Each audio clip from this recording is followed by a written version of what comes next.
Okay. Okay. So, hi everyone. It's Jan Lou from S.E.T Squad, and I'm here in the city. And I just saw the Body Politic, and I am with the one and only. Gabriel Francis Paz Good Enough. And you happen to be the director and producer of the Body Politic. Yes. So I got to say, amazing, amazing. How you captured Baltimore, absolutely amazing.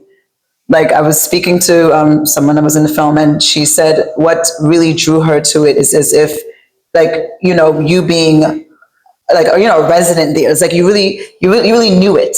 Like you knew what to capture. Why did you choose to document Baltimore and what's been going on there? Like why specific? Because you could document anything, obviously. Why that? There is nothing on planet Earth that is non-human that I love more than my city, right? Mm-hmm. It's where I was born. It's where my mom was born. It's where my great-grandparents immigrated from Sicily, 100 plus years ago. I love this city. It's where I was born. It's a city that many people have abandoned and given up on, but it's a city that I refuse personally to give up on.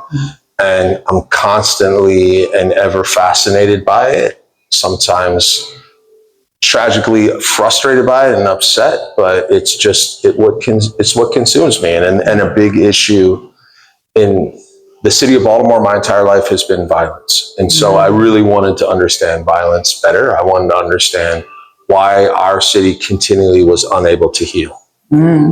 Thank you. So question, at what age or stage did you decide that you wanted to be a director?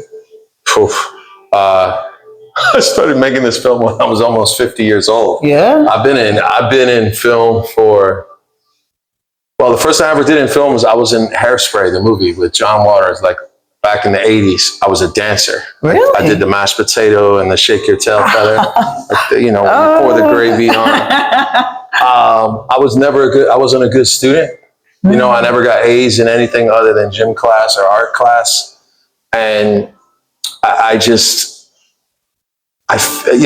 photography always just felt more natural to me. So for most of my career and most of what I've done has been photography related. I was a director of photography, a cinematographer. But the type of photography that I like is handheld documentary photography.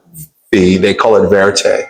So that for me was like jazz music is for musicians. There are certain bars or notes that you stick with, but there's a lot of freedom and a lot of play. So that's what I did. And this whole process of directing came out of me having health problems. I had bone cancer in my right leg. I lost part of my right hip. I lost 8 muscles in my right leg, and I was in physical therapy for a year. And I was no longer able to do what I loved, which was film with a camera. So I was crazy enough to start trying to make my own film, which has been pretty epic. Yeah. So question, was this the first major film that you did? The only thing that I've directed? Yeah. I directed a short documentary. I mean, when I was in school, I made some student films, but this is the first feature film that I've ever made. Wow. Pretty much the first film I've directed. Not bad for your first long one. Thank you. Thank you for coming. Especially the exposure and, the subject matter and just having that access, that's pretty amazing. Yeah, I mean, I spent a long time, the type of photography I do is very intimate, right? Like I spend a long time with characters, often just me and them and the camera, right? And building relationships over months, if not years, and often it's years. Like we're 5 years in on this film. Wow. So you're building a relationship for a long time. And the people that I film end up becoming friends, and there's an onus in that to telling an honest, correct story too. Thank you. So last question. Yes. Why should folks come and see this film from your mouth to their ears?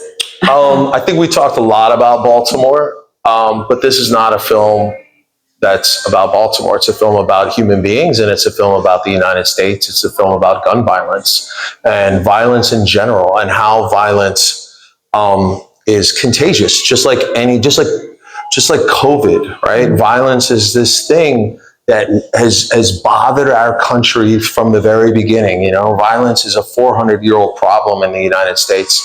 And this is a film that, although it's placed in Baltimore, it really looks at violence in a way where it could be any other community in this country, and looks at what are the problems, why are these problems continuing, why do we have these gun violence problems, and why do we have these violence problems in general routinely in this country and can't heal.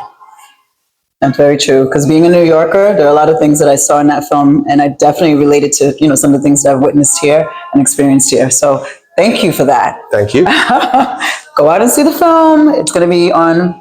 So it'll be on PBS nationally, whole country. It's public television. It's free. It's PBS POV, November 25th. That's a Monday at 10 o'clock East Coast time and West Coast time, 9 p.m. Central. We're also going to be in LA at the Lemleys in North Hollywood on October 19th and 20th. You can also just follow the film on social media at The Body Politic Film, or you can send us an email or go to our website at thebodypoliticfilm.com. Thank you. Thank you. Jan Lou from Set Squad signing out. Thank you. You. Okay.